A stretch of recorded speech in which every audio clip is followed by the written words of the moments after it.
On today's podcast, I chat with Dr. Berlin about his work as a body worker and advocate for informed choice and how he helps his clients feel more settled in their nervous systems so they can have the best birth experience and postpartum recovery possible. Welcome to the Resource Doula podcast. I'm Natalie, your host, and my goal is to equip you with the tools and information you need to make informed healthcare decisions while having some fun along the way. Through engaging interviews with experts, personal stories, and insightful commentary, I'll save you the time and effort of sifting through countless sources on the internet. Consider me your personal resource dealer, because if I don't know the answer, I can connect you with someone who probably does. So, whether you're a seasoned health guru or just starting your journey, I hope this show inspires and encourages you every step of the way. Dr. Elliot Berlin is an award winning prenatal chiropractor, childbirth educator, labor support body worker, and co founder of Berlin Wellness Group in Los Angeles, California. Dr. Berlin graduated summa cum laude from Life University of Chiropractic in Atlanta, Georgia, and the Atlanta School of Massage. His separate schooling in massage therapy, bodywork, and chiropractic form the backbone for his innovative pre- and postnatal wellness care techniques. Unique chirosage sessions soothe and relax tight, painful muscles and restore motion to restricted joints. These 30 to 45-minute treatments effectively address most pregnancy aches and pains in just a few visits and promote healthy, comfortable, and functional pregnancy and an ideal environment for labor and delivery. Dr. Berlin's Informed Pregnancy Project aims to utilize multiple forms of media, podcasts, YouTube series, documentaries, and online workshops to compile and deliver unbiased information about pregnancy and childbirth to empower new and expectant parents to make informed choices regarding their pregnancy and parenting journey. Dr. Berlin lives in Los Angeles with his wife, perinatal psychologist Dr. Alyssa Berlin, and their 4 fantastic kids.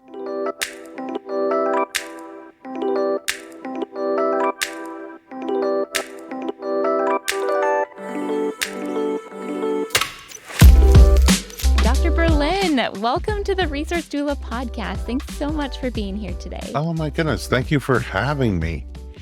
Of course. I've been excited to talk to you for a long time now. And I just wanted to jump in with really asking what led you to decide to pursue a career in women's health and pregnancy and chiropractic work. Wow, that's a little question. Okay, so you ever play a video game and you're not sure where to go and then a big arrow comes up and says, go this way? That's kind of how my career unfolded. I was a kid and I walked into a building in New York City where I grew up and they were teaching a CPR class. Okay. And I was like mortified. I was like, oh my God, what are they doing to that poor woman with no arms and no legs? And then they explained that you could be somebody's heart and lungs and save their life until they can get advanced medical care. And I was like, that is mind boggling. And from that moment forward, I didn't even know what it was called, but I knew I wanted to do healthcare. I wanted to spend my time here on this planet using my body to help other people feel better or survive or live a better life. And so I just pursued it. Before I was 10 years old, I was taking American Red Cross classes and first aid and then responding to emergencies and CPR. And eventually, as a teenager, I was teaching for the American Red Cross. And then when I was 17, I did emergency medical technician training. When I was 18, I was working in ambulances and emergency rooms. When I was 19, I was pre-med. And then my father suddenly died, partially from a medical mix-up. And it was like a big shock. I still finished all the requirements for medical school for the pre-med major, but I also kind of took speech and drama. I don't know why. I just was like, I better have something in my pocket. And when I graduated, I needed time. I didn't feel like drugs and surgery was where I wanted to be. And so took off a year, made pizza for a pizza store. And at nighttime, explored a whole bunch of different holistic or complementary modalities of healthcare.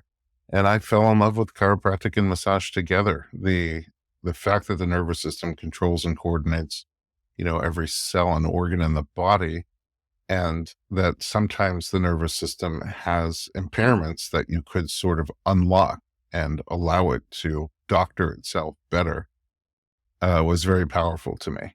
But Hmm. the the root of unlocking things is in the musculoskeletal system. It didn't make sense to me to just do muscular, like massage, or skeletal, like chiropractic, but to kind of go to school for both separately and smush them together like the peanut butter and chocolate of holistic healthcare. And that's kind of what I did. Um, the next arrow, when it said, "Hey, come over here, go this way," was at the end of grad school. So my wife and I got married pretty young. We were married 25 years now. And Okay. uh, Congratulations. That's th- amazing. thank you very much. Very, very, very lucky and blessed. And at the end of grad school, she's a psychologist, a perinatal psychologist.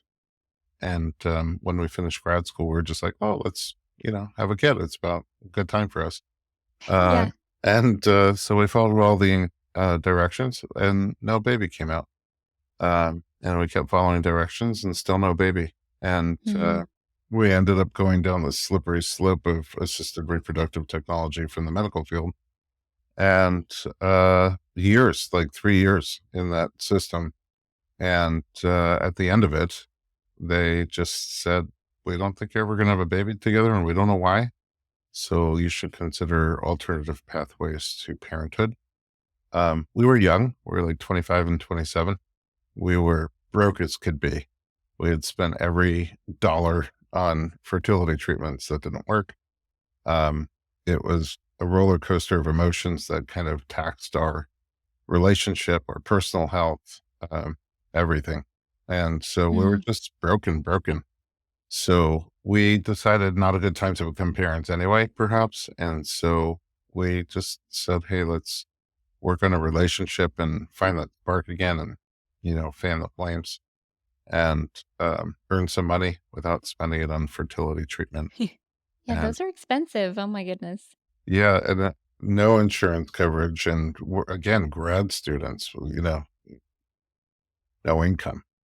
Right. So it was very hard. And we started to do things. We took our nutrition more seriously. We started to exercise. We were living in Nebraska, and they had Oh, these like wow.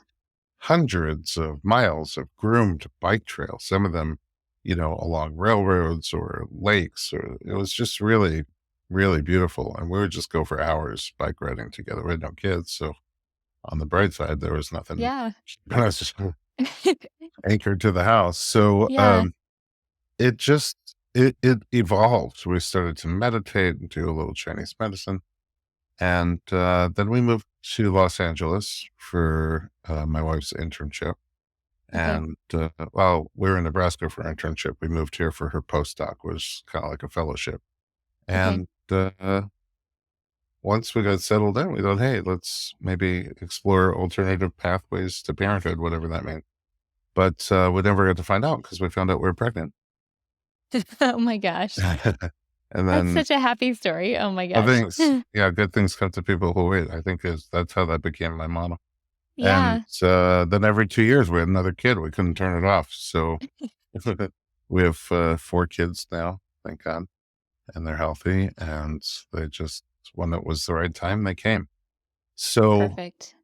when we opened our practice in Los Angeles, it was sort of like a mind body approach for general health and wellness, but also like a focus on uh, boosting whatever natural fertility someone has.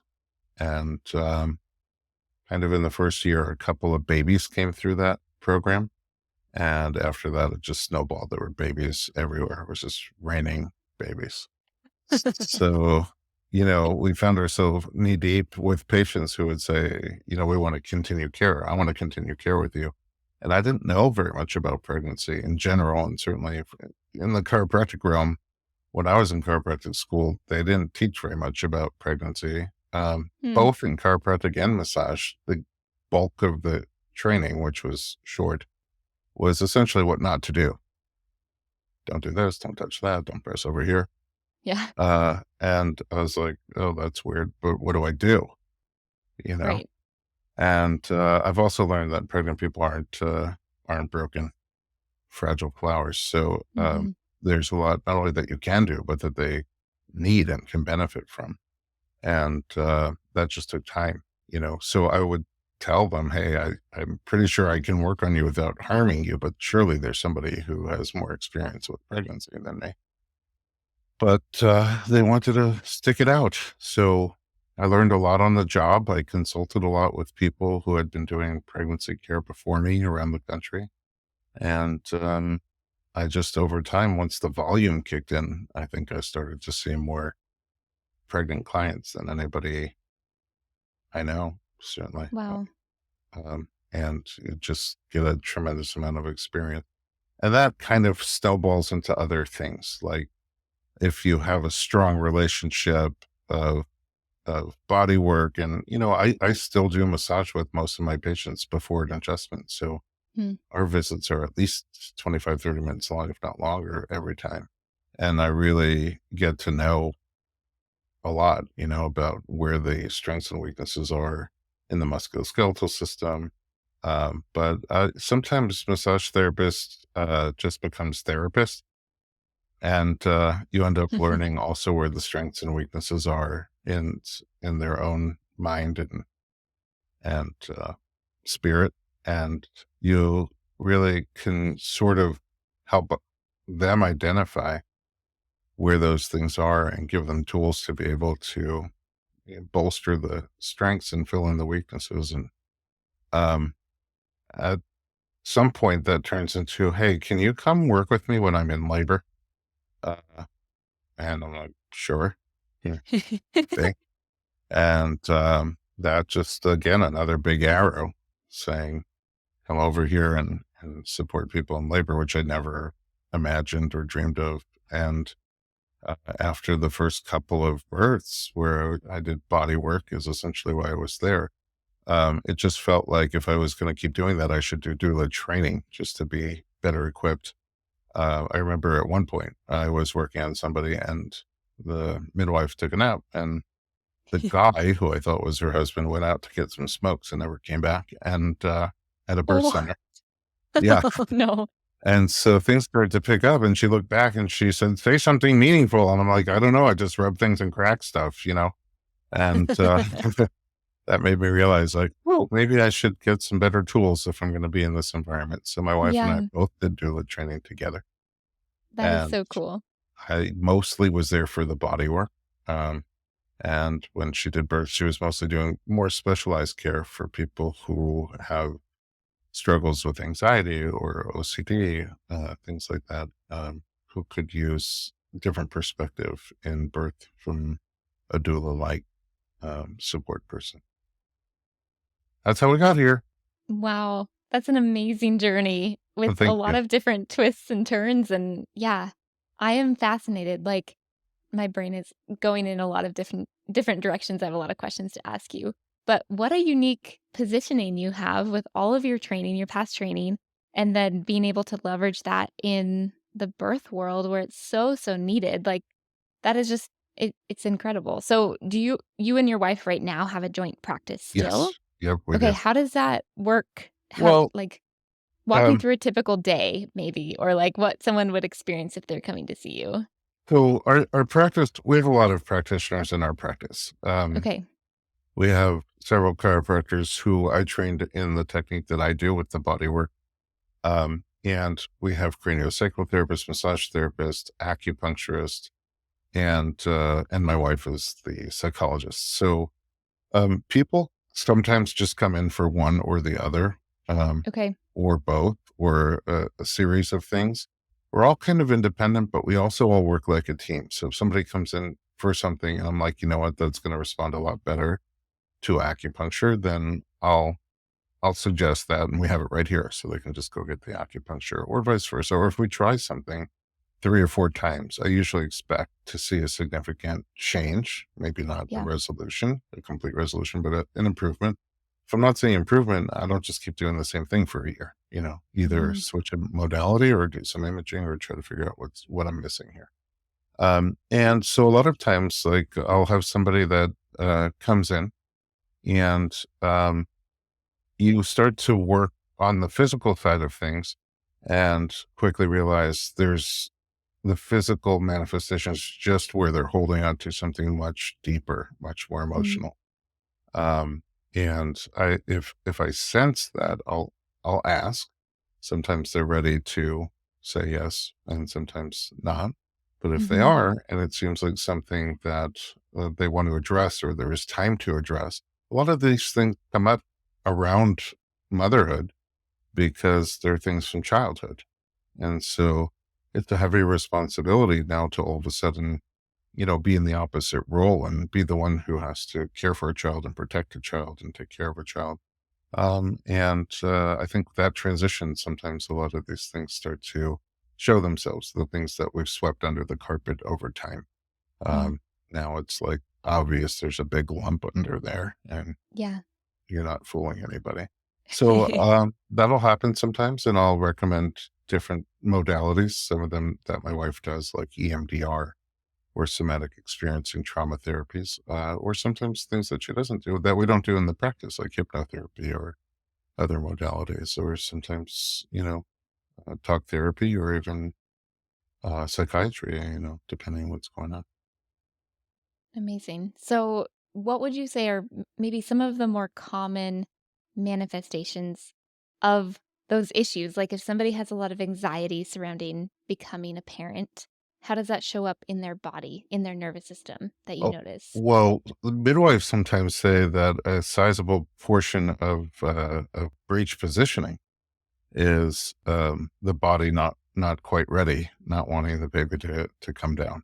Hmm. And you could sometimes feel that because, I'll ask, is there unsettled emotion around becoming a parent, around childbirth? And they'll say no. And I'll be like, motherhood? Yes. Mm, Or relationship. You could sort of, you don't have to be that deeply intuitive or even highly trained as in this psychological world to kind of realize, okay, that's probably something that you need to address.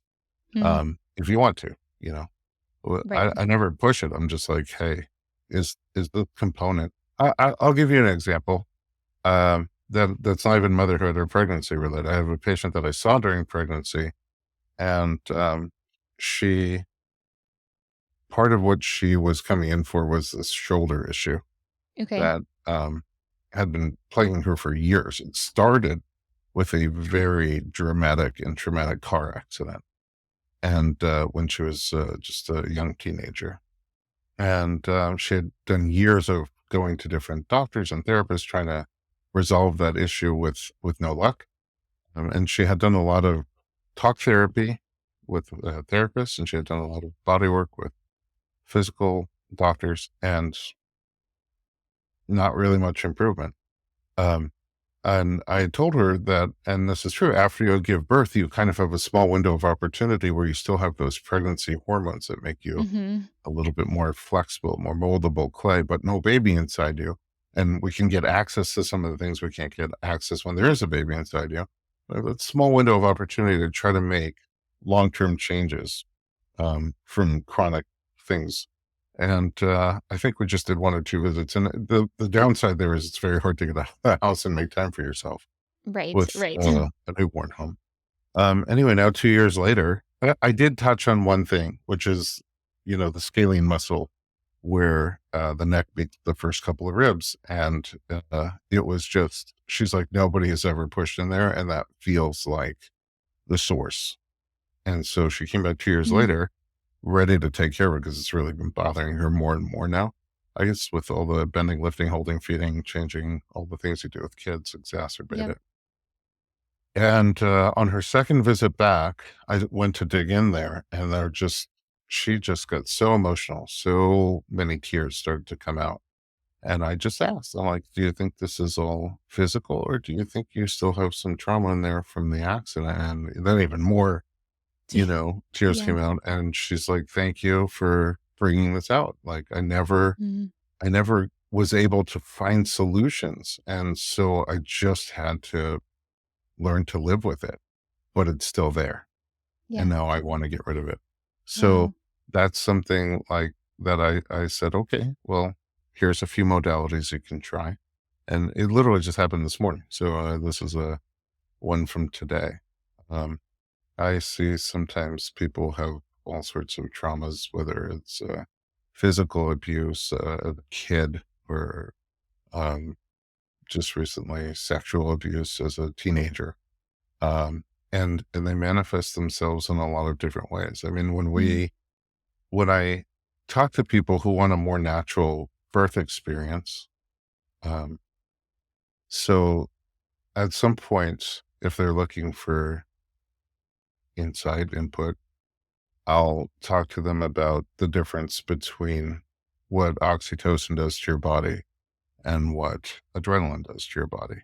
Mhm. And I was just recently talking to somebody about how you feel under oxytocin, the love, the bonding, the orgasm hormone, and Mhm. how if you bring that out somehow during labor, then your the messages that go to your brain are much happier messages. Whatever you feel in your body that is positive and pleasurable will be magnified versus if you're under adrenaline or the fear hormone, the fight or flight, then anything that you perceive, your brain perceives that could be danger, like pain, is going to be magnified many times before you get the message, and it'll be screaming in pain. And I gave her an example, which we have on our podcast, of a woman who had a 11-pound baby vaginally, unmedicated, and didn't even Awesome. care. Yeah. Um, Yeah. and that's because she really wanted to get herself into that oxytocin mindset. And she read books like by Anime Gaskin, and listened to podcasts and stories. And I think she watched Orgasmic Birth, and she set everything up that to get there, even though she was in a hospital setting, knowing that the hospital would sort of put her more in the adrenaline side of things. Right. Um, she based for everything that she did, what she wore, who was around her, what the lighting was like, what the scents in the room were like. She did everything she needed to get to the oxytocin state. And my patient said, well, how can I do that? How can I? And she just, something in that conversation made it clear that she doesn't ever feel like she's in an oxytocin state. Mm. And, that's, I just said, do you have some kind of trauma that prevents that? And she said, yes, since the time I'm 18. And, okay, so then it manifests itself, and it becomes an issue now, becoming into motherhood. One of the things she told me is she never wants to have a girl as Mm. a child. She doesn't want to Yeah. have that responsibility to protect a girl. Mm. Um, so those are some of the different ways that when you're working with the body, I mean, the body is the mind. Mhm. People sometimes mistakenly think the brain is the mind. And while the brain can store thoughts and memories and emotions and feelings, so can all the other human tissue. And so That's so sometimes powerful. Yeah. you're holding that in muscles. Sometimes you're holding that in organs. Sometimes you're holding that in your uterus, and your uterus is keeping the baby up and saying, "Don't come out. I'm not ready. I can't do this." You know? Yeah. And Yeah. then you address that somehow. Um, and once they feel more settled and everything relaxes, then the baby will come down. Yeah. Hmm. It's like we were made for that. Yeah. Who would have thought? Yeah. So, okay, that kinda takes me into, I guess I'm curious more what you would say to people who hear that and they're like, "Great, but what can, like, chiropractic do for me?" Or what does massage actually how does that actually shift things in my nervous system? Like, maybe some misconceptions about chiropractic care during pregnancy especially, and how you would respond to that. Yeah.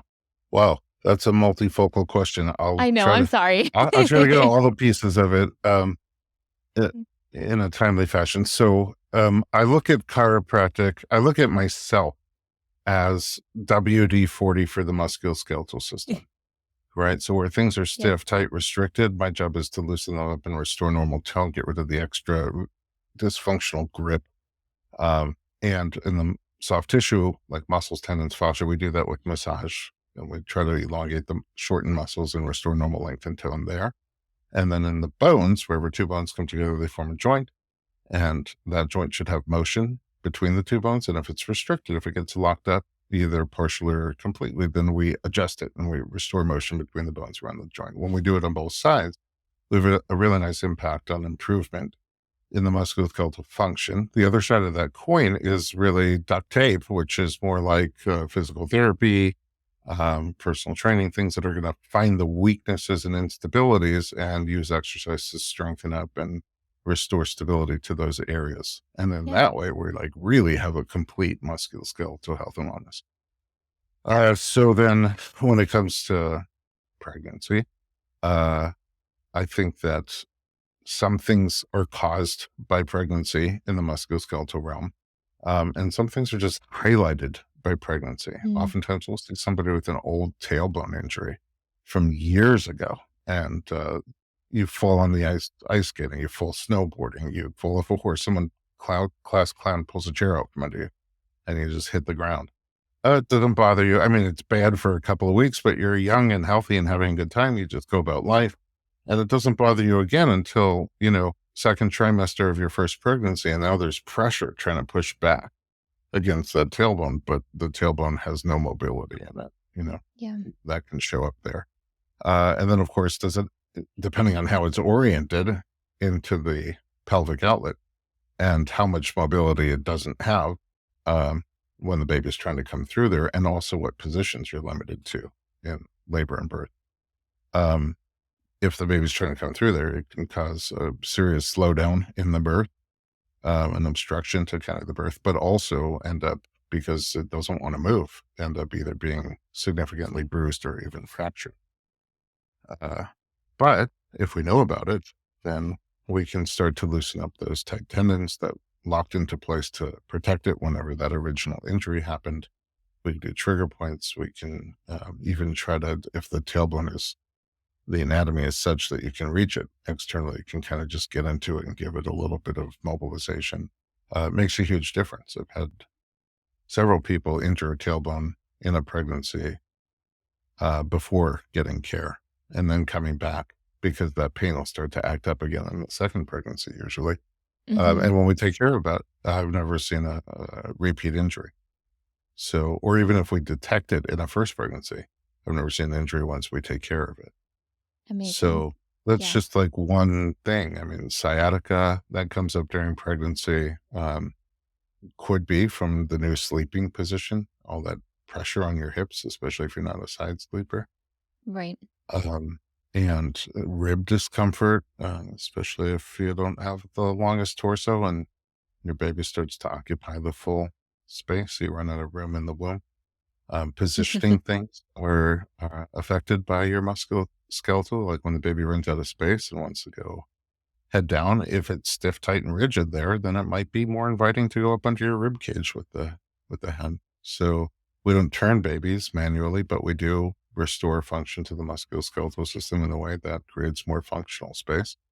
And babies oftentimes take advantage of that once the space is open. So those are some of the ways that for comfort, for function, for birth preparation, um, chiropractic could be helpful. Misconceptions. I think that sometimes you'll ask your medical provider, like your doctor, hey, can I do chiropractic during pregnancy? And they're not a big fan of chiropractic even when you're not pregnant. So Yeah.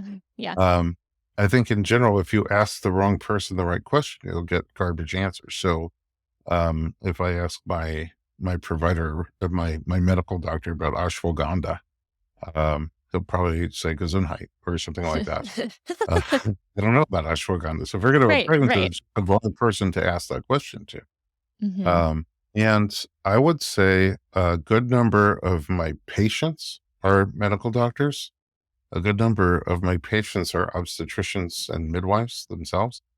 And there a good number of our referrals come from doctors like that. Like there's a Hmm. bunch of doctors that get it. Maybe they're skeptical or nervous the first couple of times, but after a while they see, oh, when somebody comes with that sciatica and we can get rid of it in 2 or 3 visits instead of it getting worse and worse, then instead of having to tell the patient, hey, there's nothing you can do about that. I'm so sorry. It's just a normal part of pregnancy. They become a Right. superhero and they're like, go see this person and they can help alleviate that with a little bit of massaging and adjustment, Yeah. some acupuncture. Yeah. And that really makes a difference for future pregnancies, if not only the labor and delivery that they have with that one. Like, it's incredible. I love that you brought up exercise too. Of course, that's my jam. That's my thing. So I really enjoy the collaborative aspect of care when you can refer to other providers and address the entire body as a holistic person with, multiple modalities. I think that's great. Teamwork. Yeah. It's really the future of medicine and healthcare, wellness care, essentially. Well, I think it is healthcare. I think our current system in the United States anyway, that we call the healthcare system is more aptly, and I'm not saying this like sarcastically, but I think it's really disease care. Which Yeah. is if you go to your doctor, at least things are starting to improve a little bit, but 10 years ago, if you go to your doctor and you say, "Hey, I'm feeling fine," they'll be like, "Okay, get out of here." Yeah, why are you But here? exactly, but the absence of symptoms is not health, Mhm. right? There's a lot that you can work on to improve and keep yourself healthy. So they would only see you if you have symptoms or problems or disease. So that system really is set up for disease care. And Right. healthcare is the other side of the coin, where you do things to, work on and promote your physical, mental, and spiritual health Yeah. to keep it that. Yeah, absolutely. Um, okay, so what I know about you is basically we have a similar mission is, providing people with lots of information, lots of resources so they can make informed decisions about their own bodies, about their families, about their health in general. Um, and especially when they're going through that motherhood transition, that parenthood transition from not having any children to all of a sudden their parents. Um, so you've developed like this empire essentially of pregnancy resources, called the Informed Pregnancy Project. Can you talk about that more? Kind of explain what's included? What's your goal with that? Yeah. It's like you said, it's about sort of compiling information um, and delivering it in digestible formats and presenting multiple sides of options, choices when you have a choice to make, trying to present all the different um, choices that should be available to you and Mhm, some of the pros and cons of them. And sometimes just experiences, anecdotal experiences from people who've been there and done that.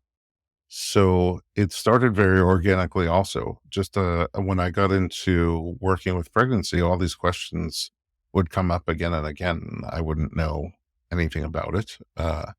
Hey, can you help me find a doctor who's supportive of VBAC? And I'm like, sure, what's VBAC? And then Yeah, yeah. uh, I'd be like, oh, why wouldn't you be able to give birth vaginally just because you had a C-section? Mhm, And they'd be like, oh, yeah, a lot of the doctors won't do it or the hospitals won't do it. And then I would just do research on my own because I was very curious about there must be a solid reason why we're not offering this to people. mhm. Even just from an economic perspective, I was like, it's not like what insurance company wants to pay for a C-section when you just do a vaginal Exactly. birth, even the 4 times the hospital stay.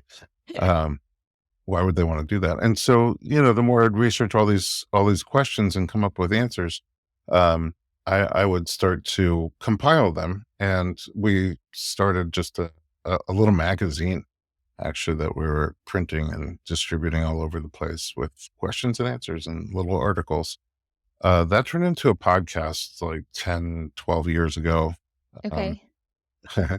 I didn't know anything about podcasting. I just knew this new medium was available and I wanted to get out there and talk to people. So I think the first podcast I did, the first episode cost about $1,500. Oh Uh my goodness. yeah, because I rented a studio, a very fancy studio in Santa Monica, California, where Pink records her albums. So it's like a floating studio that's soundproof and had all this high tech equipment and this engineer. And I thought, okay, I'll just rent it for an hour. And then I didn't realize guests don't always come on time. And so the clock Oh, is ticking, the no. conversation got long.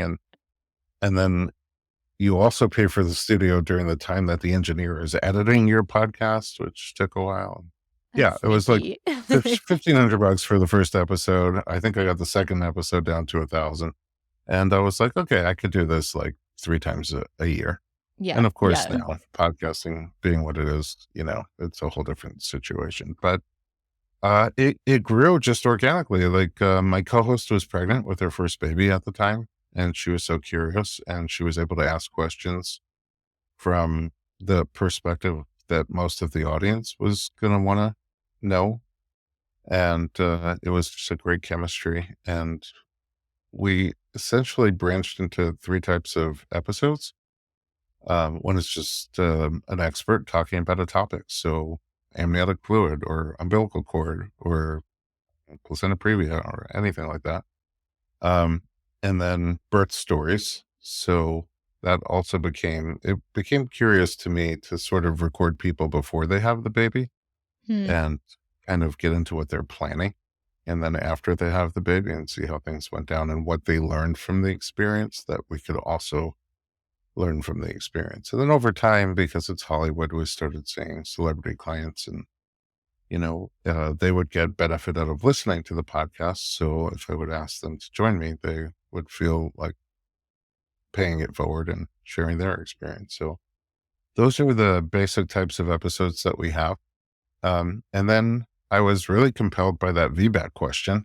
Yeah. And also Breech was another one. We get so many Breech questions and people panicking over Breech. And that compelled me to make 2 documentaries, even though I didn't know anything about making documentaries. I made one on Good Breech for birth. you. Just doing it. Well, yeah, thanks. It's hard to watch people struggle with no information and Yeah. powerless. Mhm. So, one's called Heads Up, the Disappearing Art of Vaginal Breech Delivery, and one is called Trial of Labor, which is all about feedback from women's perspective. So it's for women who are pregnant for the second or third time and previously only had cesarean birth that they did not plan for.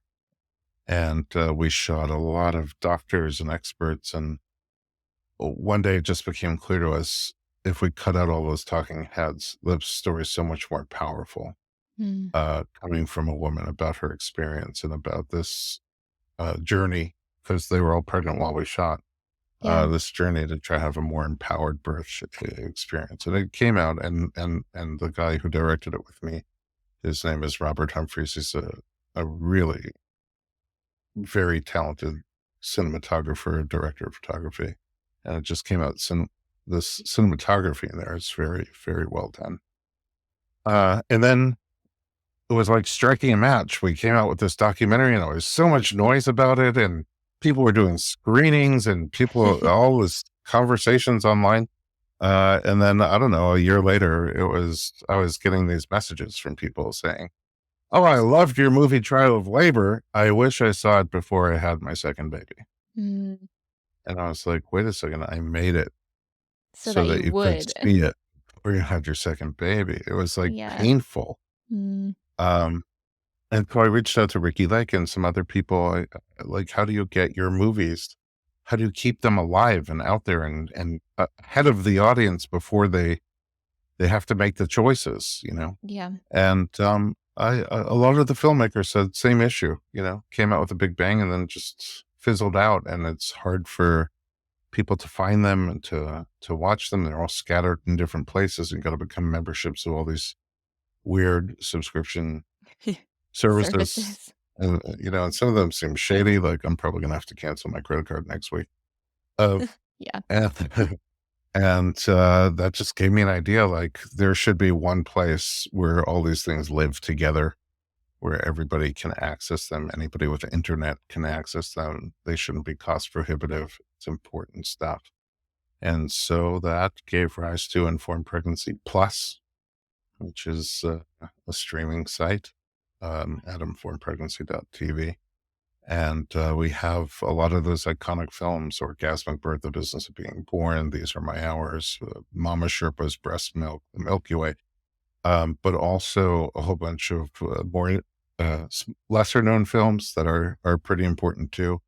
Of course, my two films are on there, and then we expanded into little series. Some that we produced, like The Real Midwives of Los Angeles, and I need to watch that. I have not watched that yet. I think it's good.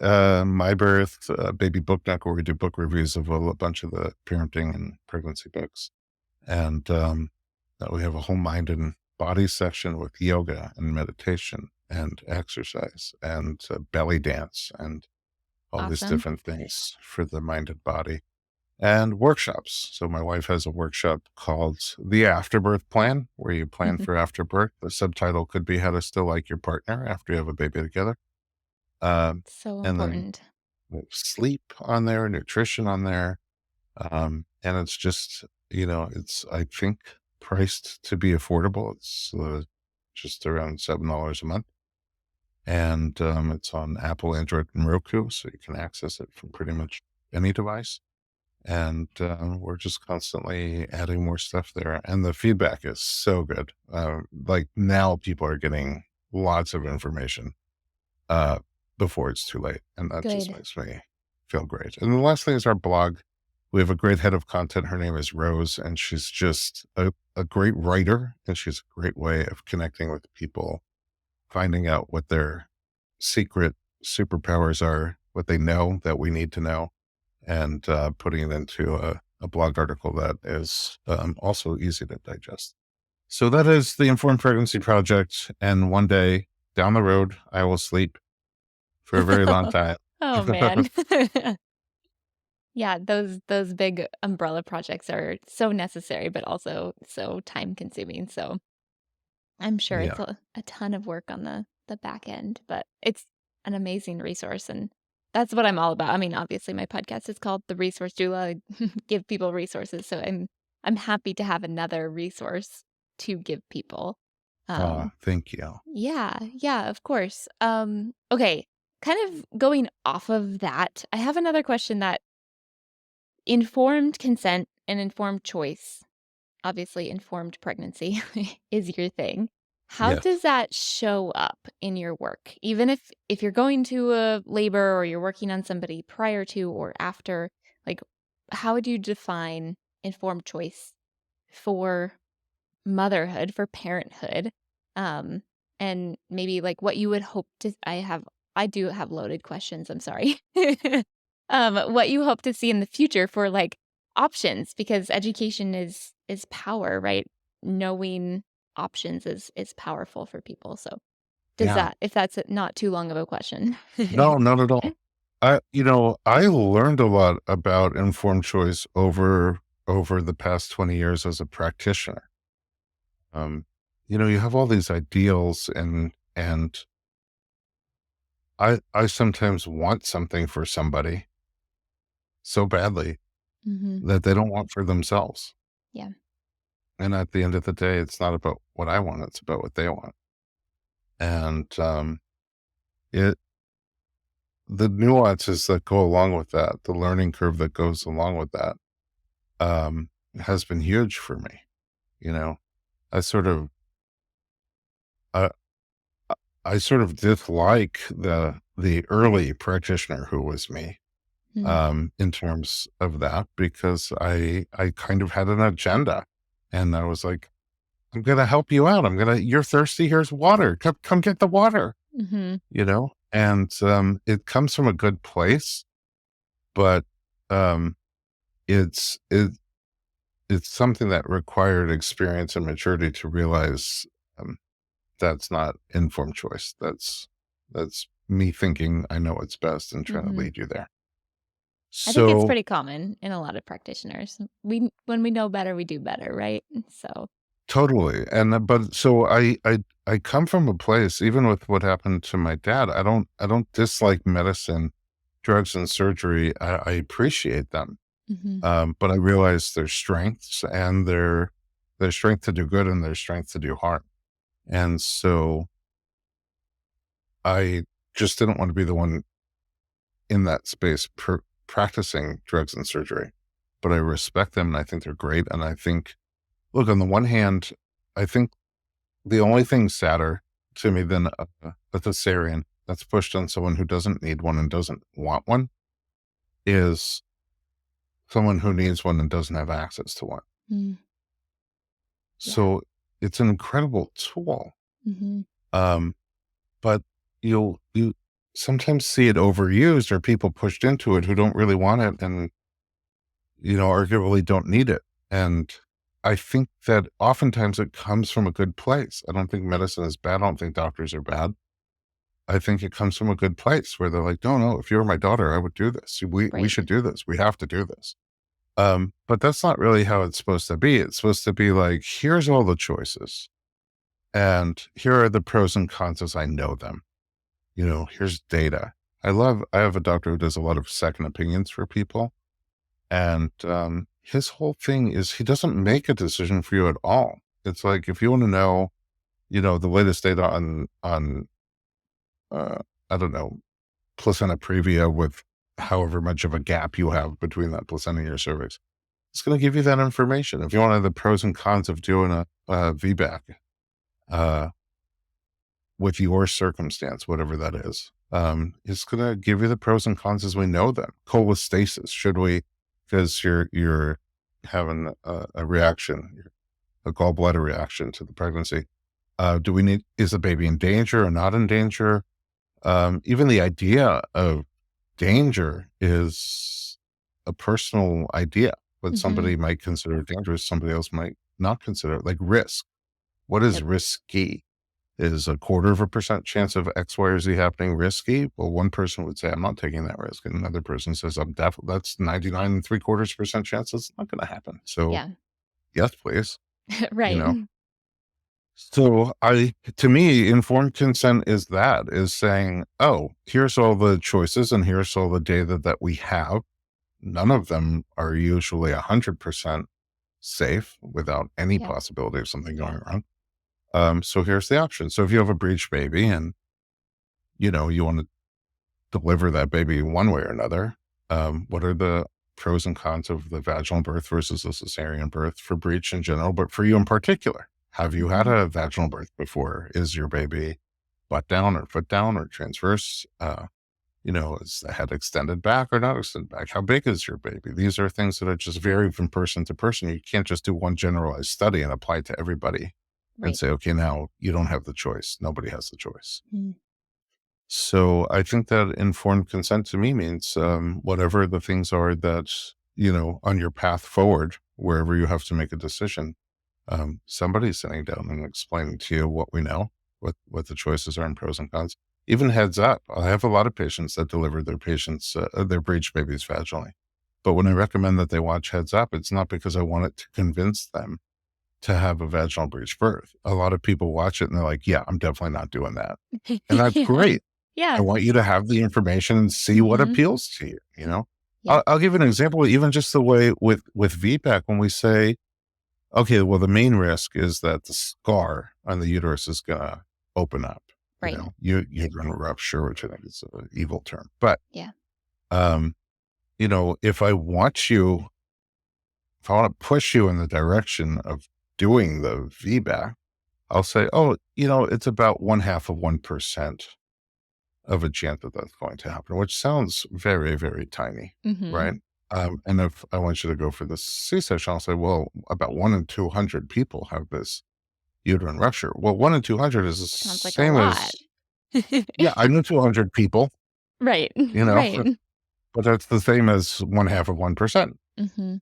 So even just the way we present data, the same exact data, can be manipulative Right. into you doing what I want you to do, or you Mm. doing um, something else, taking a different choice. And so that's what we try to do is we try to find the data and present it in different ways, from different sides or neutral ways. And you process it and figure out what you want to do for you, what risks you want to take for what benefits. And you're the one who has to go through it and live with the consequences of it. It's not generally my decision to make. And so that just took me a long time to learn as a provider. And my mission really is to help people realize that that's how it is in America. Mhm. I work for you, Yeah. and Which so is does the so great. hospital. Yep. So does every other practitioner. Yeah. but it doesn't feel that way when you're in an oversized unisex hospital moo and I'm in a nice scrubs or whatever. Yeah. You know, Agreed. like, Yeah. It's more you're embodying the guide on the side rather than the expert way out front telling everybody the quote unquote right thing to do. Yeah. yeah. And I'm still learning, life is always teaching you stuff. It really is. It really is. Um, what would you say, I guess, is your favorite type of response from somebody's nervous system that you get? Like, what brings you joy in your work? If that's a, like, way to put that. What gets you up in the morning and what brings you joy when you work with Well, somebody? there's a couple of things. First of all, we frequently take people who are very pregnant and very uncomfortable. And in a couple of sessions, they're a lot more comfortable. One of Mhm. my favorite things is when somebody says, "Oh my gosh, I wish I started doing this a long time ago." Yeah. Um, that's part A. Part B is not so much on the physical level, just somebody who realizes, wait a second, I sort of ask people, how do you want your birth to go? And a lot of times they say fast and easy. And I'm like, okay, but if you were climbing Mount Everest, how do you want your climb to go? And it's not necessarily fast and easy. And they start to think, well, why did people not only climb Mount Everest, but train for a long time and pay a lot of money to do it? And, uh, and because sometimes a well-intentioned partner or somebody else will say, you don't have to be a hero. Why do you want to feel pain Mhm. that you don't have to feel? Like, why do people climb Mount Everest? There's got to be a reason for it. So sometimes when you just open someone's eyes and make them realize, wait a second, I I'm not only can I potentially do this a different way than the standard, just go in early, get drugs, numb yourself to the whole thing, right? Which is also fine, but maybe I don't have to do it that way, and maybe I don't want to do it that way. And the Mhm. idea, because I find more and more that young, strong, healthy women uh, are really believe that they can't do it any other way. I can't do that. That's not for me. And I'm like, well, I wonder how it was like before we had epidurals, Right. for those 5,000 years. Um, you know, did people think they couldn't do it? Or did they just think, how are we going to do this? Yeah. And all the other animals on the planet that do it still with, naturally. And again, the whole idea is to just help them think it through. They Mhm. might think through these things and be like, yeah, I'm definitely getting an epidural in the parking lot. Um, or they might say, I want to see what it's like on my own steam. I want to connect with my baby. I want to see. Also, I don't believe there's anything as unmedicated birth. Either we give you drugs or you make your own. And the drugs that you make are much cooler than anything we can. But they're not instant like that. They take time to Right. kick in. So having somebody have an open mind, I'll tell you also, two things are popping into my head. One is I had a patient just this week who came back 2 years after giving birth. She came in for breech. Her doctor said, "Oh, well, maybe the chiropractor can help you with this breech." I got the sense right away she did not want this baby to turn. Mm. She wanted to have a cesarean birth, and I just called her on it. I asked her, I'm like, "It's okay to have a cesarean birth if you want one." And she's like, "Well, I don't know. Let's see. Maybe the baby will turn. Maybe the baby won't turn." And even when I would do the massage and things, she's like, "Okay, not too deep over there." And I was like barely touching it. And Yeah. I just got it. And I had a talk with her. That's the opposite of the talk that I normally have, which is like, if there's some reason you really don't want to have a vaginal birth, like you want to have a cesarean birth, that's a totally valid option too. Like that's a Yeah. great, another great choice that we have today that we didn't have in the past. Mhm. And I hadn't seen her in 2 years. She went and she had her cesarean birth. I just saw her this week for the first time. Okay. And she said, "Thank you so much for helping me give myself permission Mm. to choose to have a cesarean birth. It was a great experience, and it's definitely what I wanted." And she had had in her family a lot of medical complications from things. And within a year of her having the baby, before she got pregnant or during the pregnancy, she lost a sibling and she lost a parent. And there was Wow. just too much uncertainty. She psychologically didn't want to deal with the unknown. Yeah. She wanted the more like controlled route. Let's do it Predictable. at this time. I know who's going to be there. They already had their coffee. Everything's going to be good. Yeah. And she had a great experience. And now I didn't know 2 years later, she just came back and told me. So it's the idea where you can open up your mind to other options, realize that you're the person who should be in the driver's seat and we all support what it is that you want to do. Yeah. And then the second thing that pops into my head is just at birth, once in a while, the the shift, the transition from adrenaline, fear, fight or flight to confident, I got this, Mm. and that power. And once in a while, bodywork is the tool that helps them get there. And those are some of the most powerful moments of my life where Mm. one in particular, I walked into a home birth and mom was laboring and they said, "Oh, Dr. Berlin's here. Do you want him to come in?" And she said, "Yes, I want him to come in." And I got in there and whenever she would have a surge, I would say they're about 4 minutes apart. Whenever she would have a surge, you could just see her whole body tighten up and fight it. And she became so uncomfortable. Um, it looked violent actually Hmm. to me as an outsider. Yeah. And I didn't even talk to her. We communicated with body language. We already had a long relationship from even before she was pregnant, working together. And I just took a foot. I took her foot and I held it. I started doing a little reflexology and massage. She was exhausted by the time I got there. She had been in labor for a long time. And on the next couple of surges, you could see she was just a little more sleepy.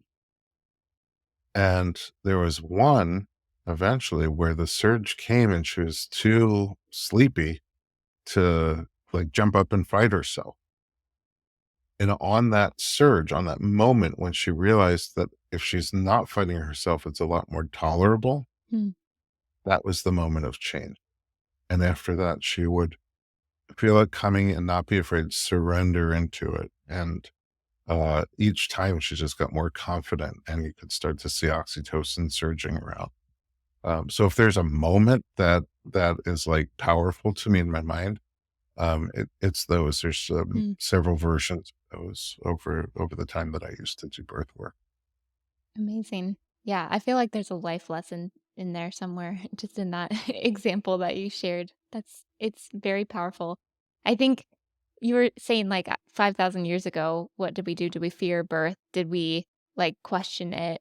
And I think with more knowledge and more information in this day and age can also come more fear. But you and I want to provide the information that is takes that fear away and gives the power back. So I think there's a fine line, right? Lots of information, all the stories from your aunts and your sisters and their friends and their traumatic birth stories that they dump on you versus here's the information, here's the truth, and you can choose whatever you choose, but it comes from a place of knowledge and power. So, I once heard my good friend Dr. Stuart Fishbein say I love doctors that too. we were on a panel together, and he said something that I've used many times in his name, uh, which is that if you're 28 years old and you're going to fly in an airplane for the first time, and all you know about airplane flight is what you see in TV movies or read in newspaper headlines, you're going to be terrified, Mhm. like really terrified. The assumption is that every flight that takes off either has mechanical failure and falls out of the sky, or is hijacked by terrorists, or has snakes on it. Uh, Yeah. Yeah. the idea that a flight could just take off and have a smooth flight with yummy snacks and land is foreign to you because you never see that Mm. in dramatized fashion. So most people today get their experience with what childbirth could be like from TV movies, newspaper headlines, and drama stories from people who had rough experiences. And so it's no surprise that you go in thinking, oh God, this is going to be the worst thing ever. I got to numb myself to as much of it as I possibly can. I don't want to feel anything. And then once you start to look at the actual statistics, you realize, okay, those are the stories that you hear. But just like a plane can take off, have a great flight and land, birth generally, when there's not a lot of fear involved, starts and progresses and finishes, and there's nothing crazy that happens in between, in terms of badness. Just yummy snacks. Home birth always has snacks. It's true. It's true.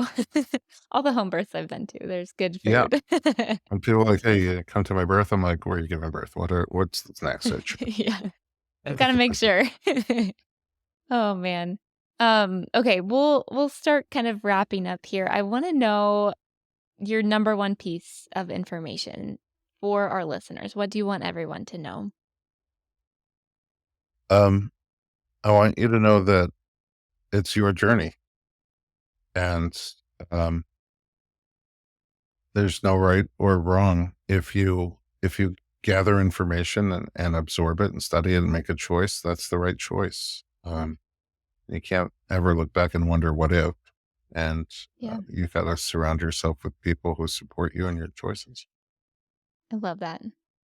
Okay, I have another question. I ask these 2 to most of my guests who come on. Um, what is your number one favorite wellness habit that you personally have incorporated into your daily life? I do not have nearly enough wellness habits. I might only have the one wellness habit. That's okay. Uh, I meditate, and I meditate for 3 minutes at a time. Okay, Um, and the two times I might do it almost without fail when I get home from work. okay. I'll either stop the car a block away or in my driveway. I used to do it in the driveway and the kids would all run out, "Dad, you're here." And I'm like, oh, this is not good. So I stop a block away. Now they're teenagers, so I can't get them out of bed anyway. But um, I'll meditate for about 3 minutes.